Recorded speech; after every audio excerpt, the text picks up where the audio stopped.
Good morning, students. As we have discussed in our previous classes, that is electrolytic cell. Okay, as you can see in the diagram. Today we will see the working of this electrolytic cell. How can it really work? ये किस तरीके से work करेगा आज हम लोग देखेंगे. Faraday law हम लोग पढ़ा था. W is equal to ZIT. Okay, देखिए ये है. देखो रिएक्शन पहले क्या होगी, मोल्टेन NaCl. हम लोग क्या लेंगे, मोल्टेन NaCl मतलब घुलनशील, थोड़ा सा उसमें वाटरी होगा, ठीक है. और वहाँ पे NaCl, तो देखो जैसे ही मोल्टेन NaCl लेंगे तो as we have know that it will decomposes, means electrolytic process will happen. क्या कौन सी प्रोसेस होगी, इलेक्ट्रोलिटिक. और इलेक्ट्रोलिटिक प्रोसेस होती क्या है, जिसमें अपने कंपोनेंट्स अपने रेस्पेक्टिव आयंस में डिकम्पोज हो जाता है. तो NaCl किस में डिकम्पोज हो जाएगा, Na प्लस और Cl नेगेटिव में. तो कैथोड पर देखो क्या होगी, कैथोड पर आपको पता है रिडक्शन होती है. रिडक्शन मीन्स क्या होता है, एडिशन ऑफ इलेक्ट्रॉन.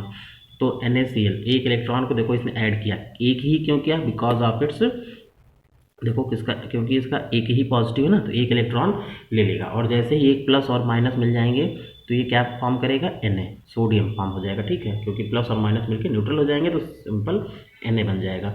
एनोड पर देखो क्या होगा, oxidation. Oxidation means remove of electron, remove होगा. तो ये देखो Cl ने क्या किया, एक इलेक्ट्रॉन रिमूव कर दिया. और जैसे रिमूव किया ये एक इलेक्ट्रॉन जो नेगेटिव साइन है, तो क्या बन जाएगा, Cl. इसी के कारण तो ये Cl माइनस था और इसको क्या किया इसने, रिमूव कर दिया, ठीक है. तो देखो Cl can not exist in a mono atomic phase. ये आपको पता है, क्लोरीन हो गया, हाइड्रोजन हो गया, और ये एक सिंगल एटम नहीं हो सकते. तो ये प्राइमरी रिएक्शन दिखा करके और ये सेल्फ रिएक्ट होकर के Cl2 बनाते हैं, ठीक है. C0C2 Cl2, जिसको बोलते हैं डाई एटमिक गैस. क्या बोलते हैं, डाई एटमिक गैस. अब देखो एक्वस NaCl लिया. एक्वस NaCl मीन्स जली. जली मीन्स इसमें पानी की मात्रा ज़्यादा हो गई. तो देखो NaCl, अब दोनों रिएक्शंस होगी, Na plus plus Cl minus. अब इसमें क्या आ गया, एक्वस हो गया तो वाटर भी हो गया.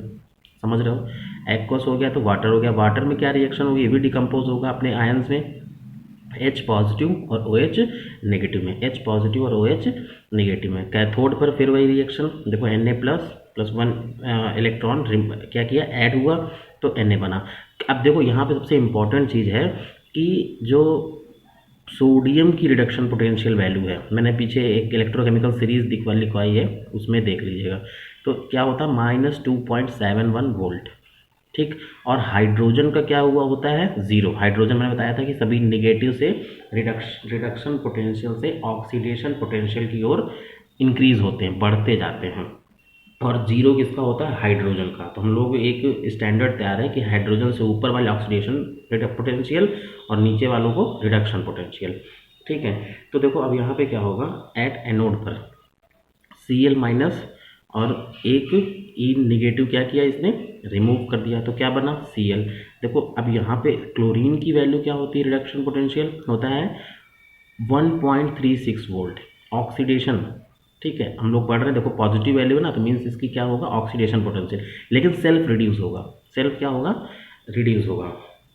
अब हमने इसको कंबाइन किया तो देखो हाइड्रोक्सी आयन 4, ये क्या करेगा, 4 आयन्स को रिमूव करेगा, ठीक है. तो बनेगा क्या, 2H2O प्लस O2. और देखो वाटर का जो कंबाइन इलेक्ट्रिक वो रिडक्शन पोटेंशियल है वो 1.23 वोल्ट है.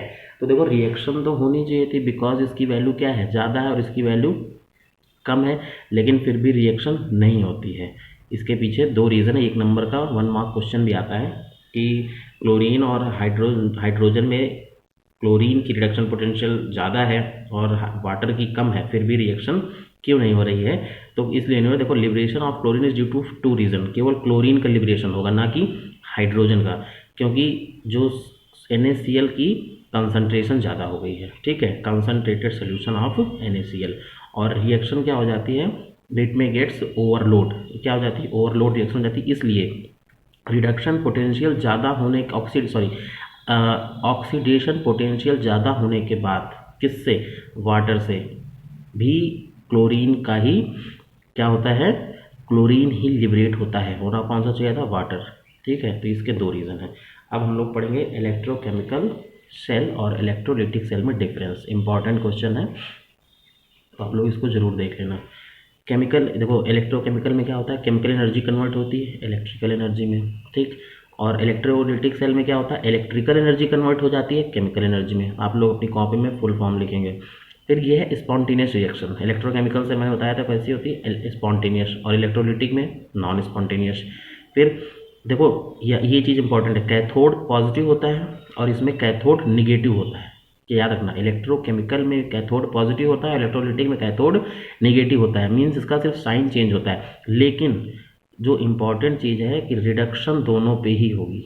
साइन से फिर यहाँ पे कंसीडर नहीं होगा, लेकिन कैथोड पर always, whether it may be electrochemical cell और it will be electrolytic cell, reduction will takes place at both the cases. दोनों केसेस में रिडक्शन ही होगा कैथोड पर।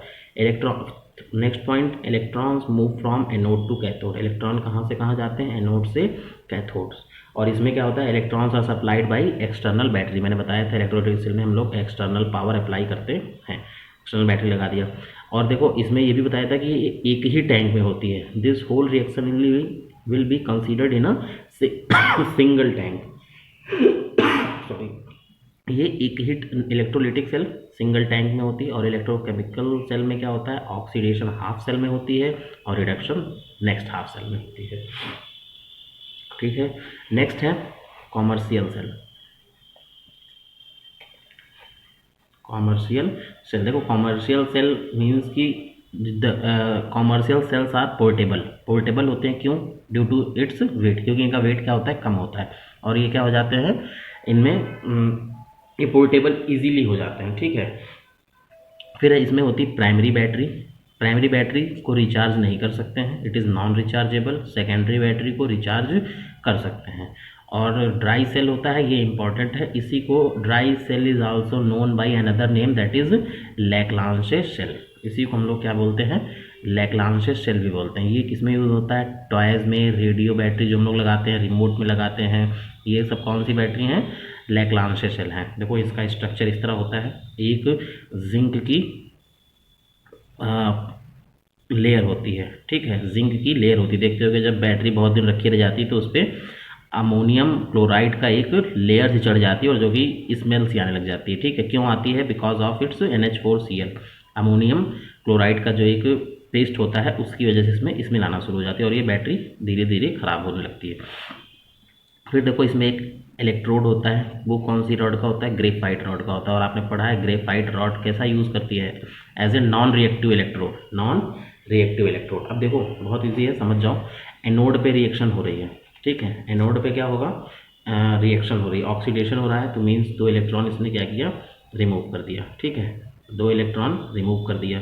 पढ़ा है अभी हमने, रिडक्शन क्या होता है, addition of electron, oxidation removal of electron. तो रिमूव किया तो Zn2 पॉजिटिव बना दिया। देखो जिंक अभी 0 पे था, 2 इलेक्ट्रॉन रिलीज कर दिया, तो क्या हो गया, इस पर चार्ज आ गया, जिंक 2 पॉजिटिव। कैथोड पे क्या होगा, अमोनियम प्लस मैग्नीज ऑक्साइड। देखो ये मैग्नीज ऑक्साइड का इलेक्ट्रोलाइट लेते हैं इसमें, ड्राई सेल में मैग्नीज ऑक्साइड का इलेक्ट्रोलाइट लिया, तो मैग्नीज ऑक्साइड इसने क्या किया, कैथोड पर देखो क्या हो रहा है, रिडक्शन होगा। Reduction means lose of electron, कितना, 2, NH4 का 1, और ये 2 मॉलिक्यूल हैं, तो 2 इलेक्ट्रॉन्स रिलीज हो गया। बचा क्या, MnOOH, इसको बोलते हैं manganese oxy hydroxide. Manganese oxy, और ये तो हाइड्रोक्साइड है, ये manganese oxy hydroxide, plus 2 NH3, ammonia का निर्माण हो गया। और MnO2 को लेते हैं एज ए डीपोलराइजर। पोलराइजेशन आपको पता है, जिसमें क्या होता है, पोलराइजेशन समझते हो ना, पोलराइजेशन मीन्स जैसे Na+ और Cl- इसका क्या हो जाता है, पोलराइजेशन, ध्रुवीकरण हो जाता है जिसको बोलते हैं, ठीक है। अब देखो ओवरऑल रिएक्शन देखो क्या है, एनोड और कैथोड पे मिल करके zinc +2 NH positive, NH4 positive, zinc +2 NH4 positive plus MnO2 ये हुआ, और देखो ये प्लस 2 इलेक्ट्रॉन क्या हुए, कैंसिल आउट हो गए। फिर बचा क्या, जिंक का 2 आयन बचा, और मैग्नीज ऑक्सी हाइड्रोक्साइड बचा, और अमोनिया बचा, ये दोनों कैंसिल आउट हो गए। तो ओवरऑल रिएक्शन हमारे पास ड्राई सेल या लैग्रांज सेल में ये आती है। और चूंकि इसमें अमोनिया का कुछ एलिमेंट्स भी आता है, इसलिए ही ये रोटेन हो जाती है, जल्दी ही खराब हो जाती है अगर कुछ समय तक रखी रह जाती है, और इसमें एक अमोनियम सल्फेट ऐसी स्मेल आती है, ठीक है। नेक्स्ट है मरकरी सेल। मरकरी सेल को बटन सेल भी बोलते हैं, ठीक है। बटन सेल का स्ट्रक्चर देख लीजिए, जो आपके वॉच में यूज़ होता है, छोटी सी होती है button like structure, that will called button cell. देखो एनोड पर क्या होगा, जिंक अमलगम। हम Hg जिसके साथ भी लग जाता है, अगर इसके साथ Hg मरकरी के साथ कोई और भी एलिमेंट लगा है, that will always called the amalgam, इसको बोलते हैं अमलगम। फिर अब देखो कैथोड पर क्या होगा, HgO मरकरी ऑक्साइड, ठीक है। फिर एनोड की रिएक्शन मिला लो, एनोड पर क्या होगा, जिंक प्लस 2OH नेगेटिव, और ये 2 इलेक्ट्रॉन क्या करेगा, रिडक्शन हो रहा है तो क्या करेगा, रिमूव करेगा, रिमूव किया तो जिंक ऑक्साइड प्लस वाटर बचा। फिर कैथोड पर क्या होगा, 2 इलेक्ट्रॉन गेन करेगा, हम लोग पढ़ते आ रहे हैं, तो HgO plus H2O plus 2 electron negative. देखो अब 2OH और H2OH और यहाँ से 2OH, ये दोनों कैंसिल आउट हो जाएंगे, 2 इलेक्ट्रॉन कैंसिल आउट हो जाएगा, H2O से H2O कैंसिल हो जाएगा। अब देखो यहाँ बचेगा क्या, zinc amalgam plus mercuric oxide, फिर प्रोडक्ट में क्या बचा, जिंक ऑक्साइड और मरकरी। इसलिए इसमें चूंकि ये इतनी ख़राब नहीं होती बैटरी, रोटेट नहीं हो जाती है, क्यों, देखो इसमें अमोनियम का कोई भी पार्टिकल मौजूद नहीं है और ड्राई सेल में ये है, तो इसलिए ये प्रोडक्टिविटी क्या देता है, बटन सेल बहुत ज़्यादा देता है। देखो घड़ियों में पड़ जाती है, जो हैंड वॉच हम लोग बांधते हैं उसमें बटन सेल यूज़ होता है, तो इतना जल्दी ख़राब नहीं होती है, लॉन्ग टाइम के लिए होती है, ठीक है। तो ये है आपका मरकरी सेल, ओके।